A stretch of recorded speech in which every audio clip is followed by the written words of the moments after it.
Or are you all delayed? What's happening? There we go. I don't know what's happening.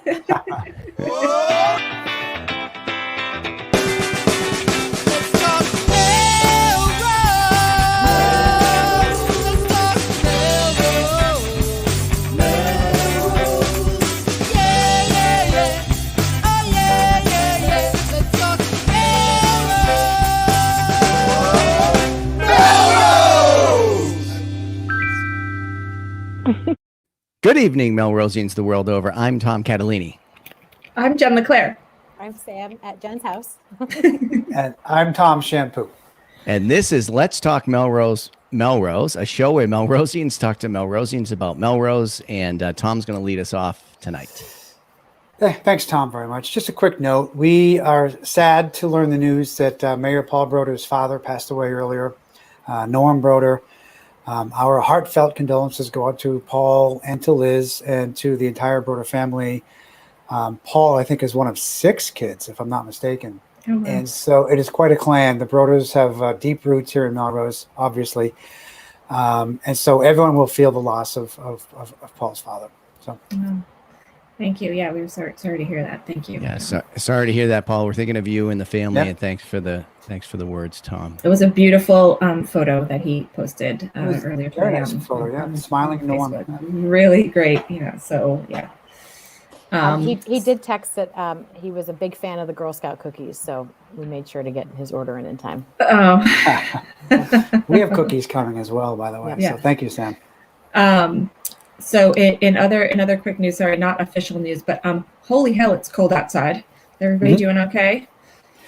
So, I took the dog for a walk. Sorry, Tom, go ahead. Nope. I was just going to ask Jen if she did the thing with a boiling pan of water and threw it in the air to make it freeze or anything like any of that. I did not do anything exciting like that. No, I'm staying. I've stayed in my house with a lot of blankets and clothing. That's what I've done. You didn't? Did you drive? Did you drive anybody to school today? Did you leave the house to drive anybody to school? I did actually. I drove to school. We drive every morning, but I've also picked up the last couple days because it's been really cold. So I don't normally do that, but I've been around in the afternoon, so I've picked the kids up in the afternoon because. But nothing deters our local woodsman, right? Tom, you were talking about the dog. I took the dog for a walk. You're ready to go. How was Cooper? Did he want to go out? He was happy to go out. He loves the snow. Okay.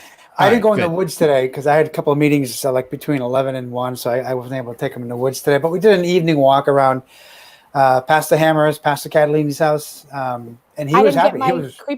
You didn't send me a creepy picture. I didn't send a creeper picture. I know. Here I am up front of your house. Cooper loves the cold. He loves the snow. He's happy to be outside. And he went to the vet yesterday at Melrose Animal Hospital. He has his annual checkup. He's all good.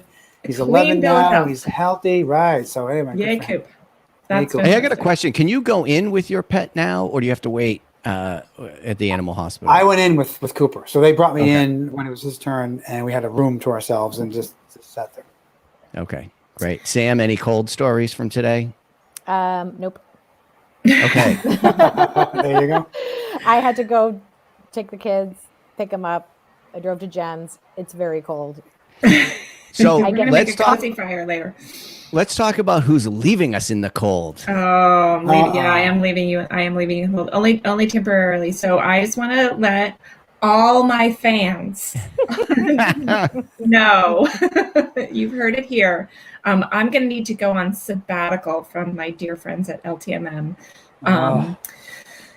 Starting next week, I am going to be resuming. So far, I've been lucky that I'm taking classes as part of this graduate program at Boston University for Arts Administration. I'm entering my last semester. Oh, somebody gave me a little sad face. Yeah, sad faces are coming in. They're sad faces. Sad faces. So I have one fan. My one fan. So anyway, so I've been lucky that I've been able to take evening classes and still be with you guys. But we are back in person. We have to drive to Boston every day, and every Tuesday. One of the classes is going to be on Tuesday nights. So I'm finishing up this program though, you guys. So I just want to let you know. Kathy Vines, you are my fan. Back at you, Kathy Vines. So I'm going to be taking educational programming for cultural institutions, a senior management consulting course where I'm going to get to work on a strategic project for an unknown arts organization. I'm not sure who it's going to be yet. And then I finished the program in June and July, studying comparative cultural policy in London and Paris. Just saying. Whoa. Wait a minute, back up. Yeah. We're going to taking the show on the road. Yeah, Yeah. no kidding. Are you going to be traveling? Yeah. So I we go can for do- Yeah, the- when she Okay, said I know. London and Paris, that was your Yeah, that I was your actually clue. go there. that- Yeah, I do. that's I your know. traveling. I didn't know if it was like a remote thing of some sort. Like, I don't know what's happening in the world, but I can't tell. I don't know. I heard- for 10 days. I heard a lot of fancy talk and fancy cities. I'm still not clear why this justifies not being on the show for some period of time. One of those classes is on Tuesday night. This is an unacceptable excuse. I know. You're having an London unexcused class. absence from the show. Exactly. So I will be back with you if you're still on the air in July. So I don't know if we're gonna make it without you, honestly. I know. I'll see Crash you and all burn. around town until July. Also, we should move on. So anyway, this has been really fun. I'm going to miss you all. I will still be involved in planning and not planning as it is. But speaking of schools, stick around with us. We're going to run through some news items really quickly. But then tonight's guest, we have Ward Hamilton, who's going to talk to us about the upcoming vote for the plans for Northeast Metro Tech Vocational School, as well as his role in this week's upcoming panel as part of the Transparency Initiative discussing the Melrose High School mascot and nickname. So Ward's going to join us in about 10 minutes or so, actually maybe less. So we're going to run through the news really quickly. All right, let's get to the news.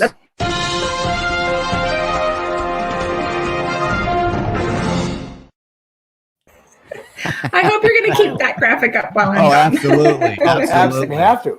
Oh my Keep God. it close to our hearts here. The people need it. So I saw some photos this morning. Last night was inauguration for our city councilors and school committee members. We got some new people that were sworn in yesterday.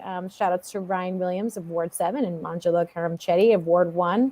Thank you for serving. Yep. Air horn. and also moving over to city council is John Abramski for Ward 2. And then new to the school committee is Dory Withy, guest on the show. She was formerly of the Human Rights Commission. So yay and good luck. Yeah, my Sorry. goodness. That was Thank a you. demonic laugh. Sorry. Thank you in advance. Yes. That's great. It's too bad. It's too bad they couldn't have. There couldn't be more of a public audience, but they were able to have their close friends and families there. So Yep. And thank you for your service of, I think, 16 years, John Tramontosi, who Yes. is ready to come on as a guest. So I'm All right. lining that would be him up. great. Oh, perfect. right. Perfect. Oh, listen to me. I'm like, oh, that's gonna be great, and I won't be here. He'll be in John- London, so we'll just do a show from Yeah, London. I guess, right? John is great. Big supporter of the arts in our community, so that's fabulous.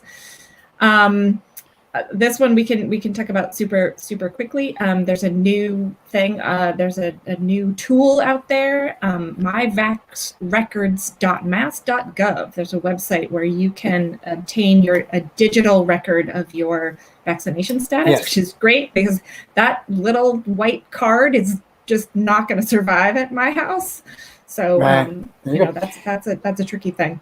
I saw a quick, it's just a quick addition to that. I saw a piece in the news, which I feel really, really glad to share. If you happen to get one of your vaccines out of Massachusetts, I don't know who would do that, but they said you have to go to your primary care physician with your card, and then that doctor is able to enter the information into the mass record system online. Oh, that's So cool. it won't be there because you were not vaccinated in Massachusetts. But So it can be added. kids away at school, you might be a reason why you'd get Yeah. vaccinated or Kids are away at boosted out of school. It's state. someone Yeah. else, right? My son was Yeah. vaccinated up in Vermont. So Right. anyway, just a little note. I like my paper card, just like paper money. I'm staying offline. I'm off the grid. Nobody's tracing me with this I thing. don't want the man knowing my I don't finances. want the man knowing about my vaccination history. Said the chief information officer. Right.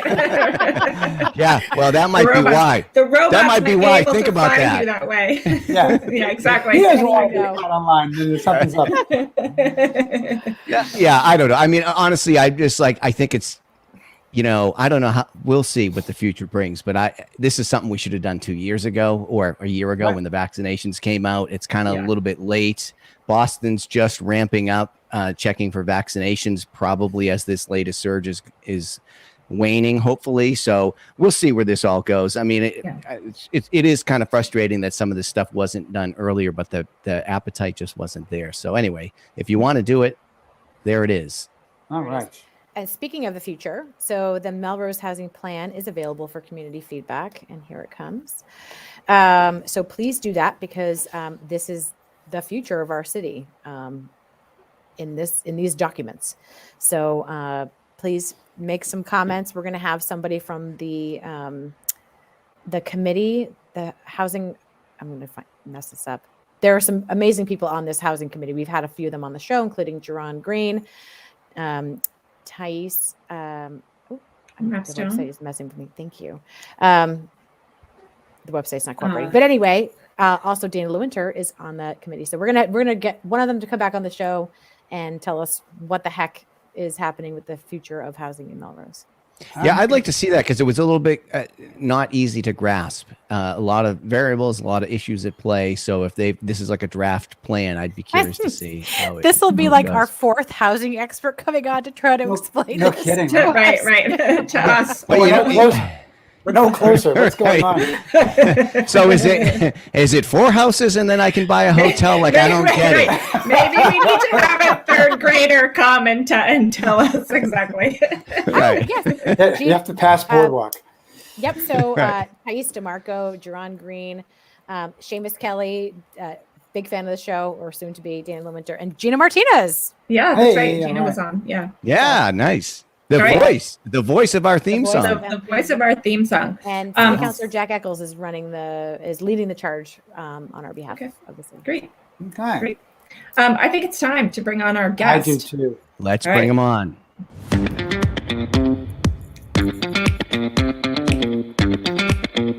Anyone clicking the button? There we go. Nice. Yes, the dance up. That is a good warm up. Nice. I like that. That's the first time. Is this it? Boy, that's the first time anyone's done a full circle. Yeah. And walk up. It's a great walk up. That's all we're gonna need. Yeah. That has some style, man. That has some style. Awesome. That's an entrance. Welcome. It's so good to have you here. Your reputation precedes you, my friend. But I have had the pleasure to sit with you for a number of hours over coffee, and I'm so happy we finally met in person. And thank you for coming on the show, because this is super timely. I got a postcard in the mail. Did you guys get a postcard in the mail? From who? I don't check my mail. My mail's all electronic. No, I didn't get that. Oh my God, you're a flip-flopper tonight.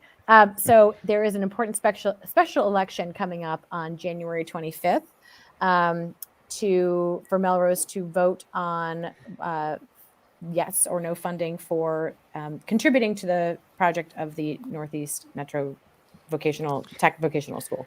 So before I keep butchering that anymore, Ward is on the school committee. We are all his constituents here, so we have very difficult questions to ask you as a representative. But tell us more about it. Sure. So in a nutshell, I joined the school committee about a year ago. I was elected in November of 2020 and then sworn in, I guess started serving in January. So I'm in there for about a year. There was already a good 3 or 4 years of work that went into this project. So I sort of came into the point where they were looking for the MSBA to give the thumbs up or down. And in fact, we're successful in getting the MSBA to commit. What's the MSBA, real quick? The Massachusetts School Building Authority. Mm-hmm. Thank you for the assist. It falls under the Treasury, so. Thank you. Cheers. So they've committed up to $140.8 million to defray the cost of the estimated $317 million of the project. And then the remainder is left to the 12 member communities to finance or to fund. And what piece your community has to cover is proportional to the number of students you have at the school. So in the case of Melrose, I'm not sure the exact percentage, but we're looking at about 10.5 to 12 of that 100 and no, I guess it's 100 and 200 70? million. yeah, 170 maybe? 317 minus 140, Melrose math. But it's 177. about 10 and a You round half up. million. So, And okay. I'm sorry. No, go ahead, please. So the way that it worked is we voted as a school district in September to assume the debt, and then similar, I guess, to the way budgets work in the municipality, the budget will pass unless there's a vote or a reason to stop it. And so some communities, some of the member communities did nothing. We'll talk about Saugus and Chelsea in a moment. In the case of Melrose, if Melrose did nothing, theoretically, it would, quote unquote, pass in Melrose. You don't need to vote to affirm it, but you can vote to stop it. City Councilor McMaster filed an order inviting the superintendent of the school district, a consultant, and the principal to come, as well as myself, to appear before the city council to provide information to the city. We're getting ready to, possibly assume debt. It's only right to inform folks as to what's going on. In the interim, at Saugus Town meeting, they voted, I think it was 37-1, not to support the measure. And the city of Chelsea voted unanimously not to support the measure. So that forced us to this very rare referendum situation in which the district will hold a special election district-wide on the same day at the same time in all 12 communities. Folks will have an opportunity to vote either yes or no. And the decision will be made, for it to move forward, it's 50% plus one vote. So it's not each community having an opportunity. You know what I mean? It's not per So community. 50% across all 12 communities. That's correct. As a single thing. And then somebody already posted a question that I had. Yeah. So let's throw it out there. Just, how did this date get selected, and why is it 11 a.m. to 6 p.m.? That seems unlike any other election we've had. Right. I know. It's crazy. So the way the law is written, the school district needs to decide which day that the vote will be held and for how many hours. And it's anywhere from 4 to 8 hours between, I don't remember what the time frame was, but Yeah. so we as a body tried to agree on what seemed like a fair range of hours. And I believe it's 7 hours from 11 a.m. to 6 p.m. Yeah. to try to be considerate of people who work during different shifts. Yeah. Daylight for our seniors who need that in these winter months where there'll be ice on the ground. Mhm. And also there's a consideration because some of these locations, like the one in Melrose, they're going to be kids at the school when this happens. It's going to cause a disruption, and that's unfortunate. But one of the other criteria that was involved is that the district was to dictate to each city or town where the polling location was supposed to be after conferring with, the quote unquote town board of selectmen, which in our case means the city council. So we did, after meeting with our city clerk, Kristen Foote, and then with the board of registrars of voters, we did meet with the city council and have a conversation where we, basically said, what's your preference? And their preference, I think not so much, not for cost reasons, because Northeast pays the cost of this election, but for convenience, logistics, and how much work goes into an election, right? We're all aware of that. Having one central location at the middle school made the most sense. And so That's the way we voted in the most recent election. Yeah. So that's right. And that's what the indication was that folks wanted here in Melrose. And so that's what we've dictated in the warrant that was issued. But no mail-in ballots, no early voting, none of the other benefits we've had. And look, we've just gone to these things to make it more convenient and easy to vote. And then here we have a situation, as one of the viewers Well, I is think pointing this out, com- just makes it it more comes up- difficult. It does, yeah, it does. But it also, if something like this comes up quickly, how do you? Well, put that into place? But- I did see an email from the city in which folks, where it was reminding folks that the last day or days were coming up to register for this vote. Oh, that's right. Yeah. And there was a link you could click on to get an absentee ballot. And I know that's Oh, not nice. exactly what you just asked, but I have two daughters, Yeah. one at UVM and one at Holy Cross. Yeah, I have a daughter at I'm UVM. having ballots sent to them, and I hope that they'll Good. participate. Yeah. Yeah. So Nice. if I could shift a little bit, Ward. So I have a question. Can you talk to us a little bit about the I don't know if you know the number off the top of your head, but number of students from Melrose that go to Northeast Metro Tech, and I'm going to guess it's 120. There's okay. I'm gonna guess. Okay. All right. Well, hold on the record. But also the article. There was an article in last week's paper about either the school committee or the curriculum committee. Looking at some of the programs and making adjustments. I mean, this is skill. The programs offered serve a dozen communities for really interesting skilled trades. Right. And it's really, in my view, these things are really, really important. And they're the things that are often on the front lines of our economy. The curriculum can kind of be nimble and change with the way technology and kind of the world is changing around us. So can you talk to us a little bit about the schools, like best, signature programs and what it offers and who's attending and why it's important for this to evolve? Sure. Before you do that, I want Sam, Jen, and Tom to each spit out a number, and then you tell us the correct answer. How many students from Melrose? Tom Shampoo. 78. Jen. 84. Sam. 47. All right. Who's the closest without going over? Sam, 56. Nice. Hey. Wow. Nice.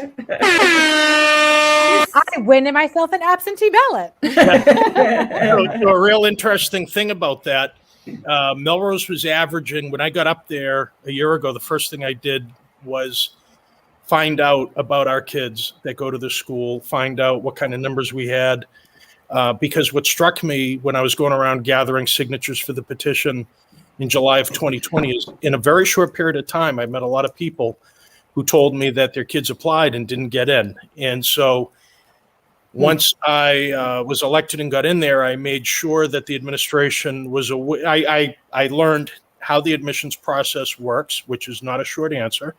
And I found out, how many seats Melrose has and each year and how that all works. And I made sure that the administration understood that if any Melrose applicants were rejected, I wanted to know specifically why, because it's not a super high bar that's set. And I wanted to make sure that we are underserved. We still are underserved at that school. We're averaging 10 to 11 kids per class. And so in this first year since I became involved, and I'm not, it'll sound like I'm claiming credit for this. I'm not, but I'm just pointing out that we're averaging 10 or 11 kids a year. And in this past year, the kids who are freshmen right now, the first class that I was involved with, Melrose had 29 applicants, and I think 28 were granted admission and 25 accepted the positions. So expect the numbers to go up in Melrose. And because our portion that we'll pay for the new school is a direct metric of that number, that $10 to $11 million that I'm talking about in a few years when the bills become due, it's going to be a larger number. What is that number? I don't know. Could I be wrong? And next year we just have 10 kids go in as freshmen. But there's a tremendous opportunity for our youth. And one of my colleague from Chelsea, a gentleman named Mike Wall, likes to point out that Northeast is our other public high school. This is not a private school. This is a public high school kids are going to. Mm-hmm. In the traditional trades, we have carpentry, HVAC, electrical, plumbing. Then we have programs in culinary arts, in early childhood development. I believe fashion and design, automotive repair, which would be the mechanical parts, and then auto body. And really, the school, you can see it when you visit Northeast. The building was built about 50 years ago, maybe I guess a little bit over 50 years ago. And it's really restricted as, as far as program use goes by how trades were taught 50 something years ago. And so, just like any type of, institutional building or school, the way trades and vocations are taught has changed. It's evolved.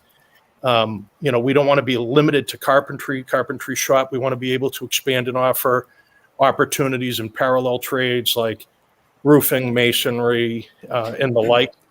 And that's one of the things that this new building is being designed to accommodate, is the ability and the flexibility to change and evolve with demands, needs, and interests as they evolve over the decades. So, Ward, there's a question here on the comments coming in, and I'll ask it, I guess, the same way this person is asking it.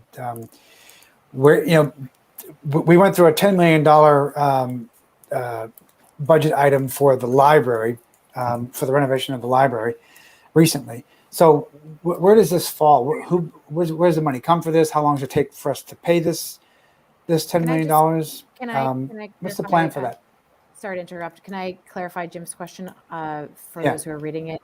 We are not borrowing any money to borrow the library. It's actually just we're making more room in our existing budget to offset the cost for the library. Right.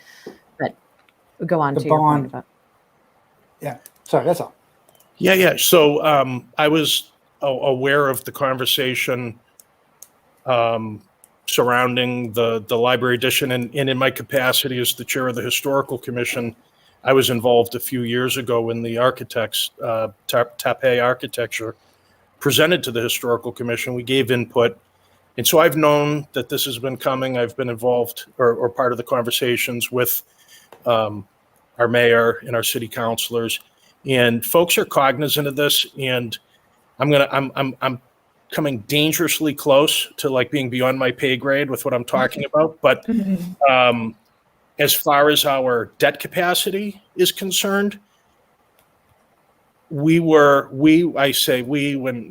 I was talking to city officials, we are very comfortable with the library project and what we view as Melrose's obligation if the measure at Northeast passes.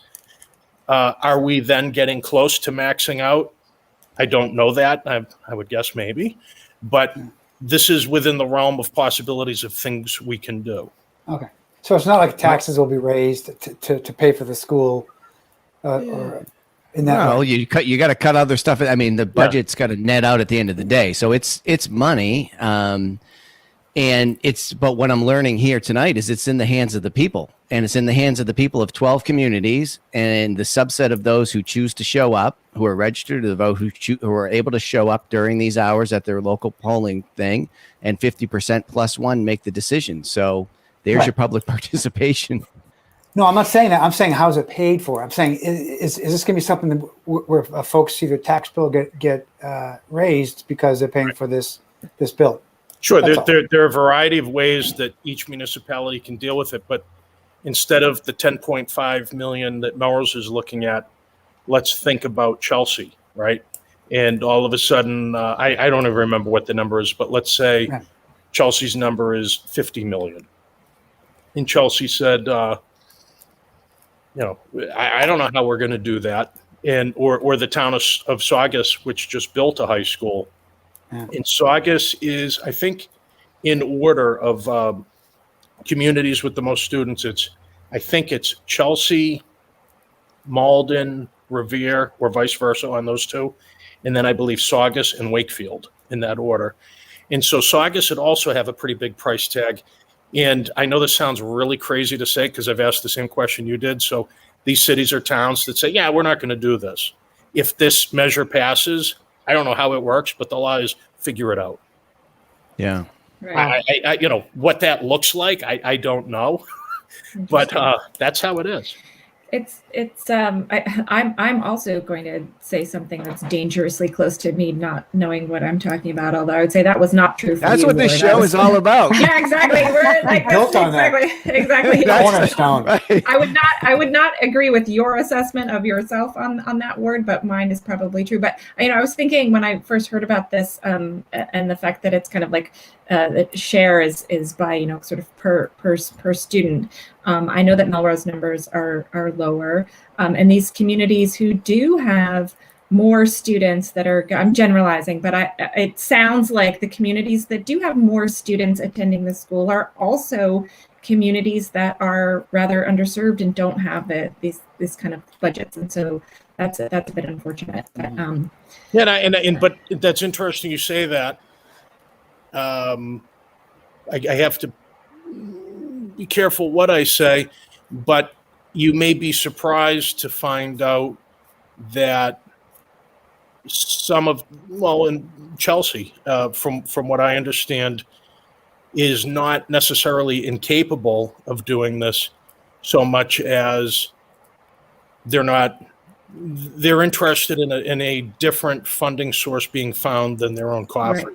I don't know that they're, you know what I mean? Like I know what you're saying. It's, logically it makes sense. These are, communities that we imagine are in tougher circumstances or straits than Melrose is. So you would think, but I don't know, I guess. I don't either. But it was something I wondered about. But I would also say too, it's interesting that it is a vote and a choice for the community. I love the thought of, you said something earlier, Ward, about, this is one of our public schools. And I love the idea of us being more mindful of that. And I think, even this conversation aside, I think that we could all stand to do a better job of, being thoughtful of and integrating Metro Tech kind of into our thinking of our array of public school and offerings that we have for our kids, because it really is an important part of our educational offering, and it is part of our school system, and it's an important one. So I hope that we can find a way to support it. That's my vote. Thank you. I don't know what you do, what happens if it doesn't go through, or at some point after 50, 60, 70 years, like something's going to give and it's not going to work out. But what was interesting about what you said is these communities felt strongly enough that it was like either unanimous vote or a 37-1 vote, I think you said, in the town. And I don't really know a lot about the town meeting structure, but that seems to be a little bit broader rather than city council, which this could, some of this stuff could float through in a place like Melrose, and many people wouldn't even know what they were voting on. So it is curious to be blind to their concerns and why they went that way and what they envision as a long-term solution to participate. So it's weird I've never participated in a thing across 12 towns. I didn't even know this was a thing. I mean, I know we elect people like you to the board. I understand the concept, but this was a surprise to me. We did get the postcard in the mail. I remember that, Sam, and because Stephanie got it. I don't go through the mail, but she got it, and she's like, "Hey, what's this about an election?" And so right away, I knew she didn't watch last week's show. Yeah, and I think that's the reaction of a lot of people. So we've got this big, complicated thing that we just talked about, and a lot of people probably don't even know to go vote. Yeah, like who's publicizing the fact that it's actually, and we got a postcard, but again, there's a lot of information that I think is unknown to allow people to make an educated vote, whether they say yay or nay. So, and I think that was maybe Jim's point, was the library thing got a lot of airtime. Right. And I went through the city council, and there were public forums and so it was a decision really left in the hands of the city council. That was the structure of it. But there was a lot of participation and publicity and discussion around that. This is sort of coming out of the blue. And what I'm learning from Ward is because of the way the process is designed, and actually, I don't know what governs this about picking the election date, and it could be 4 to 8 hours and all this weird stuff. Who knows whenever that got put into play, but we're clearly in a little bit of an unusual circumstance. So we are getting the word out tonight on Let's Talk Melrose, because this is problem solved. This is, well, not solved, but I mean, the LTMM community are some of the more engaged folks around town, or so we like to think. They're certainly among the most entertained, the most well entertained in town. As they text each other separately. Right. Yes. Yeah. Go, Sam. I haven't been quiet because I haven't been paying attention, but I have been doing some research. So I'm going to put in here, I have been struggling to find information on how to get an absentee ballot, but I did put in the elections office and the clerk's email. So please, if you need an absentee ballot because you are working during the hours of 11 to 6, please email and ask for one and let us know how it goes because it's pretty important. Also, I went back to the Patch article thanks to our friend Karaji and learned a little bit more about the cost structure. So we would acquire an escalating debt service cost. So I assume this would be put right into our operating budget every year, beginning at $63,963 in fiscal year 2023 to an average of $351,000 per year until 2056. So, that's money. It is money, added to the budget, but it not also necessarily seems doable. We will pay for it out of our operating budget. We will find the room, but as prop. Yeah, but I mean that's debt service. That is the same as the library. It's debt service. Yep.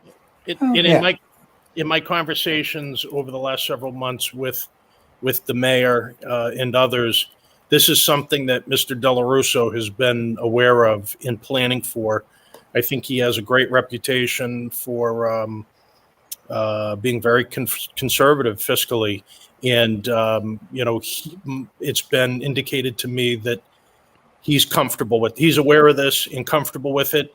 And when conversation was starting up about the library, or not starting up, but at some point during the summer, I was first contacted by City Councilor Garapay, who had questions about how would the forthcoming, project at the Voc affect or impact our ability to do the library project. And then, as I mentioned earlier, City Councilor, even though technically you don't need to do anything, that's not the right way to do things. And City Councilor McMaster reached out to me, and he wanted to be the one to file the order and bring the information forward, for the community. So, and then all of a sudden, Saugus and Chelsea were against it, and it was kind of like it threw everything in a tailspin, so to speak.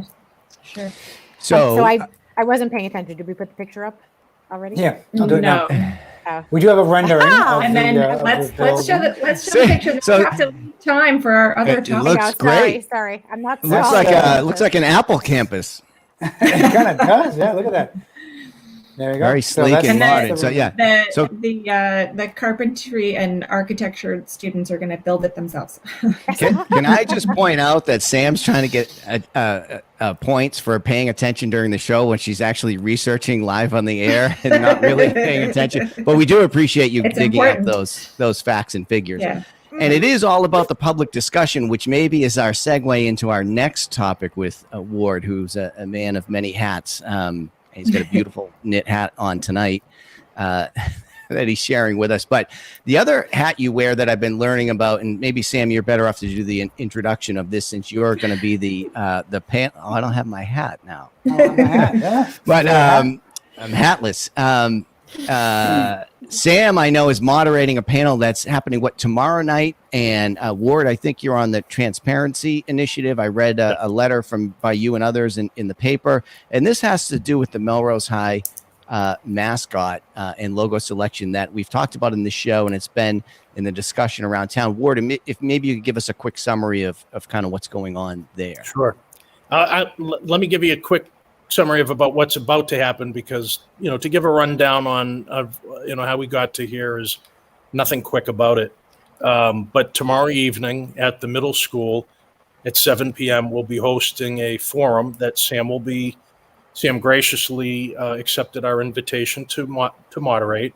You're in great hands. It'll be myself and Principal Jason Merrill, who is a Sam, very do you want to close. borrow this for tomorrow? Yes. You might need that. I can loan that to you. Keep it under control. Sorry, Ward. No, that's okay. I love that noise. Jason and I have been friends, excuse me, for a long time.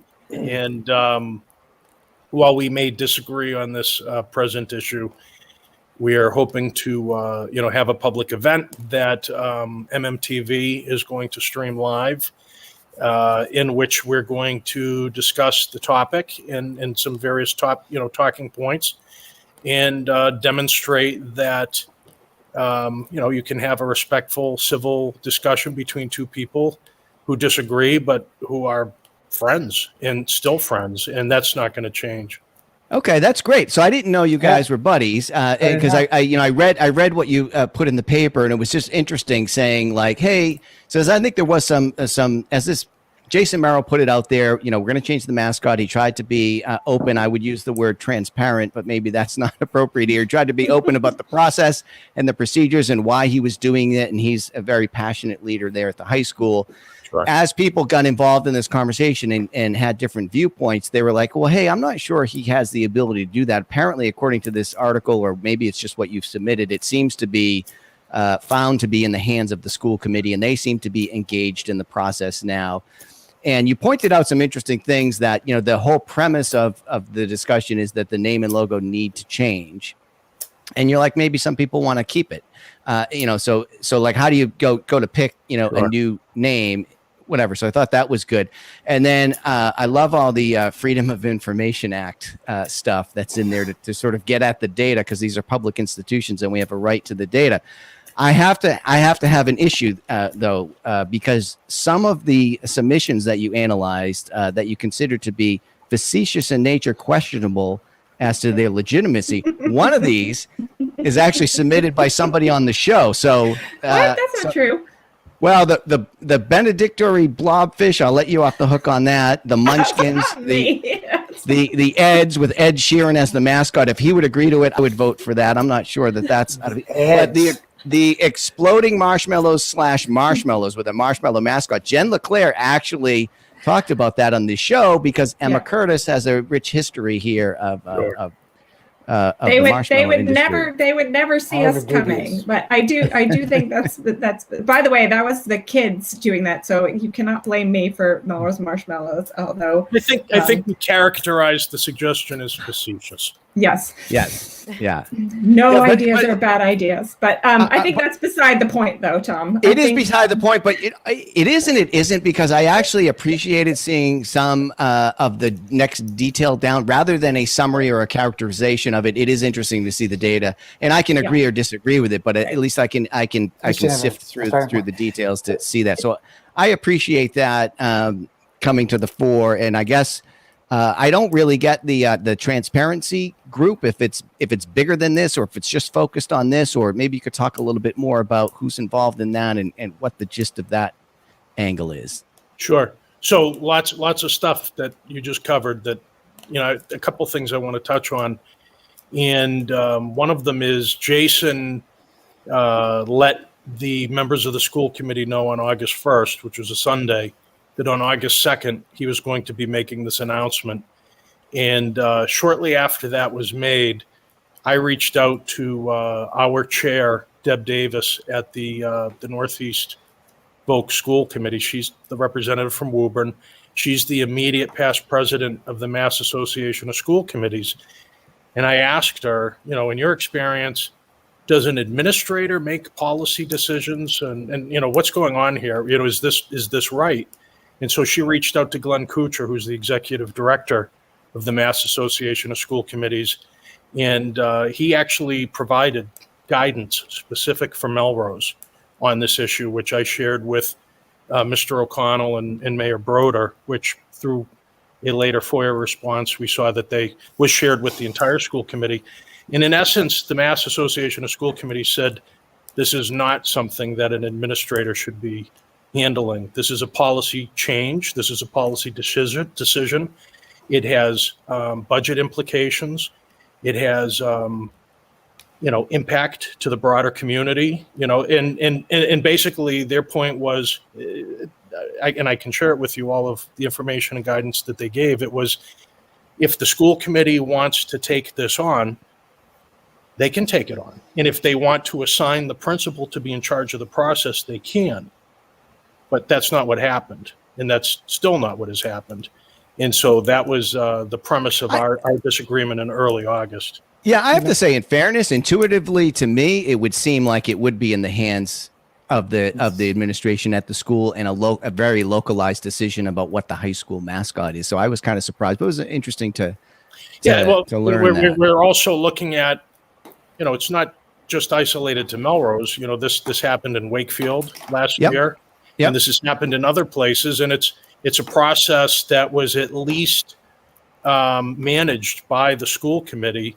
It wasn't, a principal making a unilateral decision that he was going to do it. And so, but not to cut you off, Tom, but the question that I have asked all along, and that's going before August, and as a historian, part of what I do as a historic preservation consultant involves history and that kind of stuff, and how we examine history, right, in present context and all that good stuff. The most important question in my mind, and has been for years, is, so we know that there's a racist caricature, right, that was used, that's associated with the Red Raiders. That's no secret. And it's not always been used. It wasn't used in the beginning, and it hasn't been used in several years. The question becomes, is the use of that caricature and the Red Raider name inextricably connected? If it is, we can't keep the name. If it isn't, maybe there's an opportunity to keep the name. And this is an issue that the school committee dealt with in February of 2016 when they changed the logo or emblem, which sometimes is called a dream catcher. Yep. It's actually based on the University of Utah, the Utes symbol, which is a war drum on its side with feathers. And at that time, Superintendent Taymor, who was a member of the administration, made the unilateral decision to change that. And at the meeting that I was in Mayor Dolan's office, there was all kinds of, hubbubaloo about she can't just do that. The school committee has to do that. So it's interesting that, now 6 years later, maybe the school committee doesn't need to do it. But the point is, in February of 2016, there was a meeting in the mayor's office with the superintendent of schools, the two vice principals, one who is now the principal, Jason Merrill, the other who is now the athletic director, Stephen Fogarty, another lifelong friend. Superintendent Taymor, members of the Parks Commission, and the chair and representatives from the Human Rights Commission. And that meeting took place after 3 years in a row. The Human Rights Commission asked Mayor Dolan to abandon, the use of Native American symbolism, to end the cultural appropriation that was part of the high school logo, and to change the name of the school mascot or school nickname. And so in February of 2016, Mayor Dolan brought us all into the office, and we made a decision, and we all agreed to abandon the use of all Native American symbolism. We agreed that our logo or emblem would be what we call the Michigan M or the Block M, but that we would keep the name of which predates the use of any cultural appropriation by about 2 decades. So I think that's where we are. What was the original meaning then? If it predated by a couple of decades, what is a Red Raider? We don't know. So what happened is somewhere around in the early part of the 20th century, high schools in this area at least didn't have nicknames. It was Malden or Melrose or the Melrose football team. And then sometime in the 1920s, sports writers for the Free Press started to call Melrose the Red or the Red and the White, which was the school colors. And then sometime around 1935, the sports writers for the Free Press started to give nicknames to different schools, like calling Malden the Tornadoes, calling Melrose first the Raiders, and then later the Red Raiders. And what I've seen, looking back through Melrose High School yearbooks and through my own experience in Melrose in the 1980s, graduating in the 90s, having a younger brother in the 90s, and seeing how it goes, it's not always the Red Raiders. And in fact, like when my brother in the early 90s played football for Melrose, everything that they had made just called it the Raiders, the Raiders. Maybe that's because at the time the LA Raiders were the rage, or I don't know. But and to this day, like if you go and you look at uniforms, you'll see maybe the basketball team's uniform just says the Melrose Raiders. So it's never been like a really firm thing to call it the Red Raiders. It's sort of loose and been ambiguous, and that kind of adds to the complexity of this. Yeah, I was just thinking the same thing. It starts to get blurry. Tom, what were you going to say? And then I have a question. I was just going to say, isn't it up on the either outside the gym on the school wall or inside the school walls? It says Red Raiders there, though. Isn't it like the name is painted? Yeah, somewhere? I'm not denying that. I believe the Melrose High School, nickname is the Red Raiders. There's no doubt about it. I was just saying, like, what is a Red Raider if it's not to do with Native American? Like, what is it? And it's just funny. I Googled because I went to Fitchburg High and we were the Red Raiders. I think we still are the Red Raiders according to Google here. So, yeah, it's interesting. But I don't remember it having a Native American connotation, but I don't know what it is. Right. Mm-hmm. So I have a question, shifting a little bit, Ward. So okay, so now we're at the point where there's been conversations around this for several years, and people it sounds like tend to feel included or not included in the conversation depending on which way the conversation starts to shift, right? It's been a shifting conversation over the years, and so that's fair. So now we're here today, and this week we're having the panel discussion for the community, and the Transparency Initiative in your group. One of the arguments was, or the case statement that you're making is that there hasn't been enough. We're looking for transparency and for a robust conversation. So now you've put together this panel. It's a great way for that to happen. And like you said, I applaud the idea of us being able to just come together as a community and talk about these things. What will the members of what do you feel the community will think is the right amount of public discourse for us to say, all right, everybody's voice has been heard, and we agree that this XYZ, whatever it turns out to be, is the appropriate protocol for figuring this out and making decisions. And then once that's, so what is the right level of discussion? And once we figure that out, do you feel like the Transparency Initiative group and others, I don't want to like pigeonhole you guys, but will be willing to change and move forward if that's how this plays out? Yeah, no, that's a great question, or series of questions. Sorry. No, that's fine. I got to get them all in before I leave. Yeah, so I think the best way to answer your question is to say that my problem, and I'm speaking on behalf of the Transparency Initiative, is that we skipped the first question. And the first question is, does the name need to change? And here I am, publicly saying this. If you believe that the name should change because, as Tom suggested, well, what else does Red Raider mean? Well, make the argument. Don't just say the name has to change and we're changing it and here we go. I don't know that the name has to change. And in fairness to people who don't want the name to change, don't think the name needs to change, for whatever reason, they grew up here, they went to school here, the name is important to them.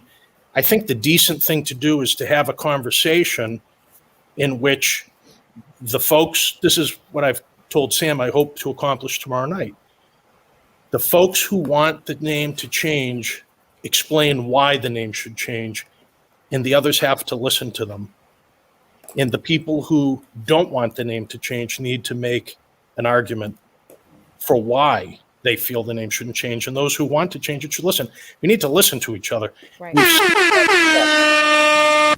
Yeah, that is the best. That is the best idea. And I'll tell you that on behalf of the folks that I'm involved with in this organization, if that step takes place and we accomplish that, whatever it will be. But it's just rubbed so wrong. And I love Jason. He is a dear friend, and we're so fortunate to have him as the principal of our high school. He really is an outstanding person. But I really just wish we didn't skip that first step. I know it's a painful conversation. I know it's a conversation that, can upset people, but I think it's so critical to this. And then once you have that conversation, I mean, on either side, you've diffused a lot of the emotion that surrounds this conversation, and we can get to someplace. Right. And, part of this, even I think it was last week when we were preparing for you to come on, and we talked about you coming on, or a few weeks ago, that this initiative came up, and somebody in this room, I'm not going to say which Tom it was. But one of the Tom C's. One of the well, who even cares? His initials are TC. Why, who cares? And I said, well, I know people who care. Yeah. And well, no. Hold on. It was me, and I was gonna be my next question. I wouldn't say who cares. I was just surprised that people were that passionate about of all issues.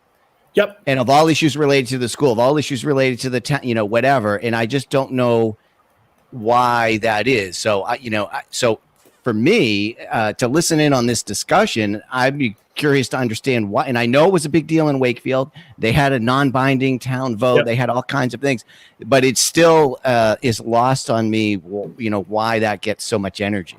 Yeah, no, I think that's a really important point you brought up. And so there's a story which I've told Sam and I've said to other people. If you're not, I'm going to say this very simply, if you're not from here, I don't expect you to care. Right. I don't. So I'm from Fitchburg, and if they change the name, I don't think I would care. Let me, Tom, if I could finish. We lived in upstate New York for 18 years. Yeah. And my oldest daughter, we lived in Niskayuna, a town right near Schenectady and GE and Union College and all that good stuff.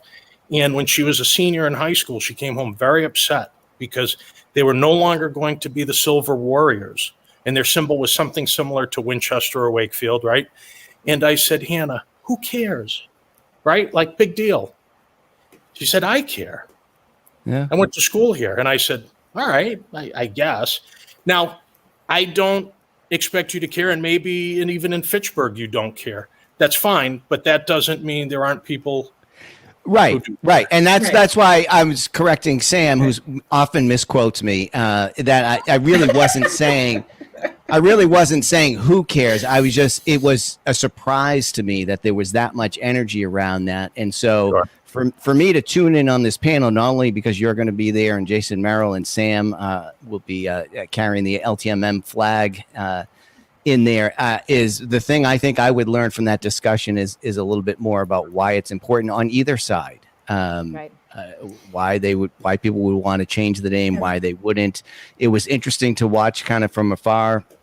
We talked about that a bit here, the whole thing in Wakefield. And it is, and I'm trying to come to an understanding myself. Like I kind of thought like the straw thing was a silly discussion. It was like, why are we talking about, we're not going to do paper, we're not going to do plastic bags, or we're going to do we're going to outlaw straws in Melrose. And it's like, everybody gets in this heated discussion and it's kind of lost on me. But then as time went on, I did see that there was value to having the discussion and raising some awareness of an issue, even if the entry point seemed unimportant maybe to me or some people. It does provide some kind of reference point or structure or entry point for a larger discussion. So, I think there's got to be more to this than meets the eye, and it would be interesting to learn.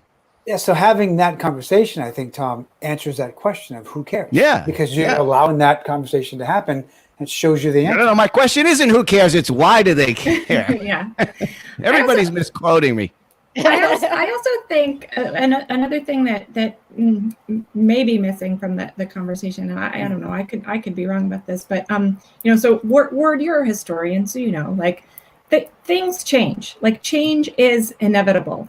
So if this doesn't happen now, it may happen at some point in the future. I mean, these discussions weren't happening 20 years ago because people weren't thinking this way, but now they are. So if we don't make a decision around this now, it's coming later probably, which is okay. So that's fine. So we're in this, like our community is in this unique moment in time where we do have to have these conversations. But I think that it doesn't need to be this like cut off binary decision. And I would love for the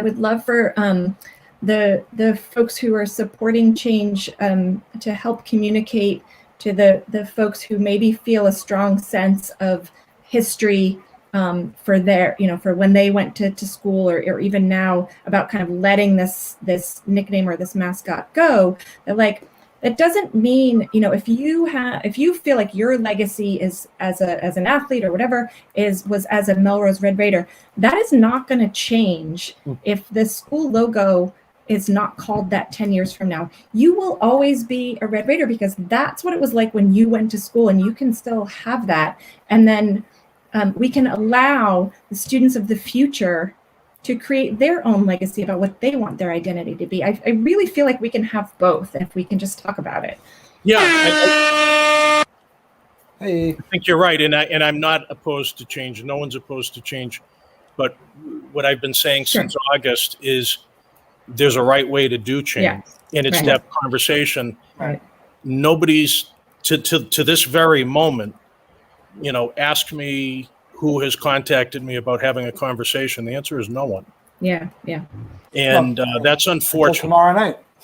Yeah, No, so well, tomorrow night- we're putting that on tomorrow. Yeah. Right.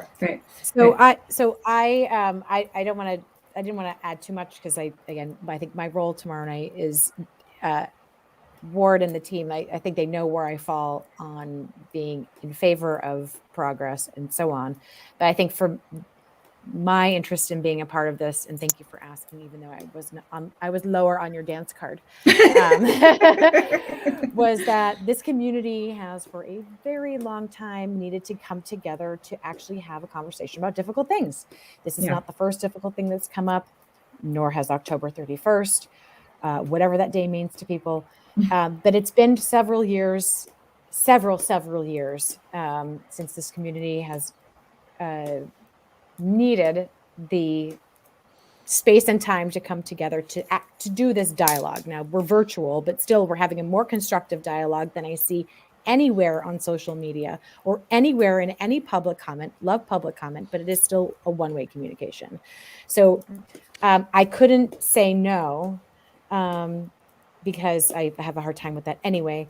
But because we have to walk the walk at some point. Like, this is an opportunity to start to commit ourselves to having constructive dialogue. And I told Ward when we met, like, they're the first ones to actually pull the trigger on this. And I'm grateful for that because we were trying to, like, do we have like a beer summit on this? Like, on this topic or other topics? Because other things are going to happen in our community that we need to take a breath, get together as best we can in COVID times, and just have a conversation about it to understand why these things matter to each other, and then emerge together because we have to, because we're living 4.8 square miles together. Right. And Ward is a neighbor somewhere over on the east. Somewhere nearby. And Ward, and to add to what you're saying, Sam, Ward said something earlier about not only having a conversation, but listening to one another too. Really listening to one another. So, that got the air horn. So we need that construct because our current institutions and latest technology both fall short, right? Steve's in for the beer summits, of course. But the public participation and the meeting format, I mean, they have to have a way to do their business, and it has to be accessible to the public, but it's very unsatisfying in terms of having any kind of discussion or dialogue.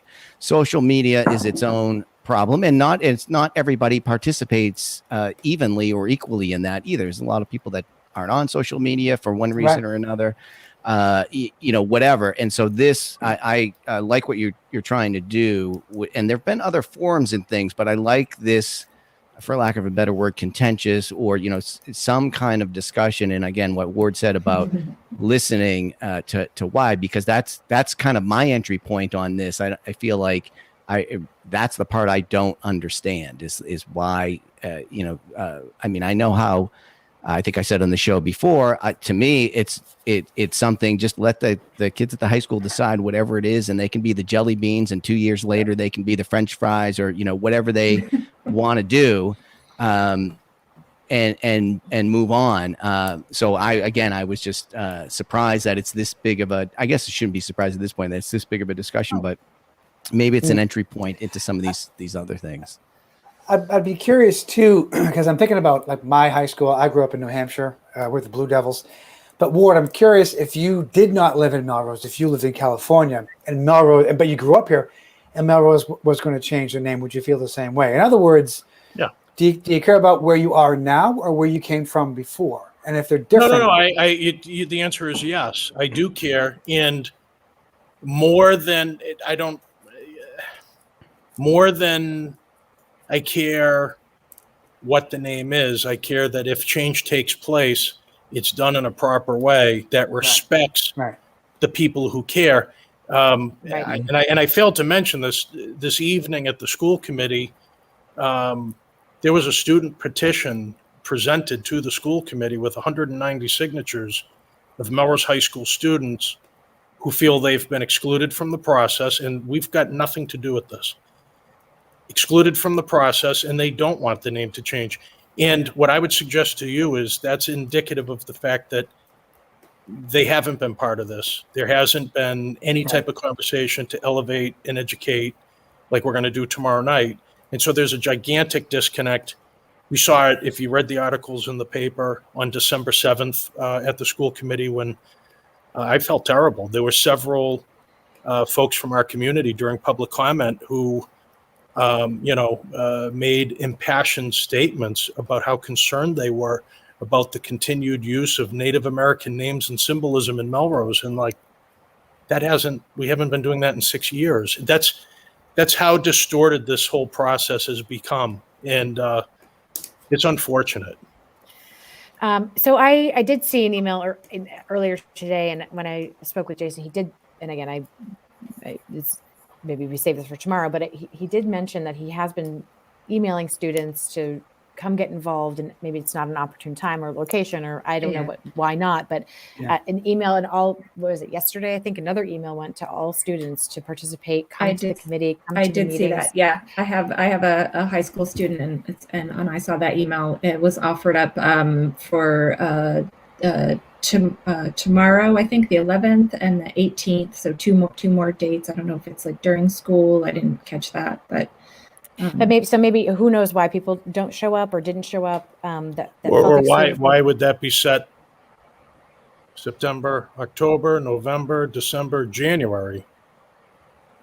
Right. There may have been others, but the process started. I don't know. There may have been others. There may have been others, but I don't think there have been others. I love Jason. I really do care very much about him, and this has not been handled correctly, and that's why we're here where we are. Yeah. Yeah. But go ahead. No, go ahead, Sam. No, I was just going to say that. Yep. True. Well, I'm scared out of my mind and also excited to participate. I do feel that these conversations are long overdue, and COVID has exacerbated things. So we're wrapping up the final details to have this broadcast live on MMTV and also on their YouTube channel. They're just working out some technical things now that we're for certain going to be together in the auditorium tomorrow at 7 p.m. But also, this again is hopefully not the first, but like a fresh start, a kickstart for us to have more of these conversations. Because to Ward's point, nobody should feel that their voices aren't being heard, that they're excluded from any process, that they're, we are that small of a community, and public comment isn't doing it. And people do want to be more informed, aware, engaged. We've said this 100 times right here on the show. So I'm glad to be a part of it. And I hope I say that in 24 hours. Sam, whatever you do, remember to plug the show while you're there. Right. It's at 8:30. I'll wear the t-shirt. Right. All right. So we wish you luck with this Yeah. initiative tomorrow, this discussion tomorrow. We'll see how it goes. We might have just broken the record, the LTMM record. That we set last week. Yeah, I was thinking that. For longest show, but we had so much to talk about with you, Ward, and it was really helpful and informative on both topics the whole way through. So it's great to talk to you again. I'll see you tomorrow, and thank you so much for being here with us. Yeah, Thank you. Thanks for having me. You have to dance one more time. All right. If there's All music, right. Oh, yeah. Yes. Coming. Here we I'm go. All rolling up right. my sleeves. we dance out. We dance out. All right, everybody. We'll see you around town. Let's talk Melrose.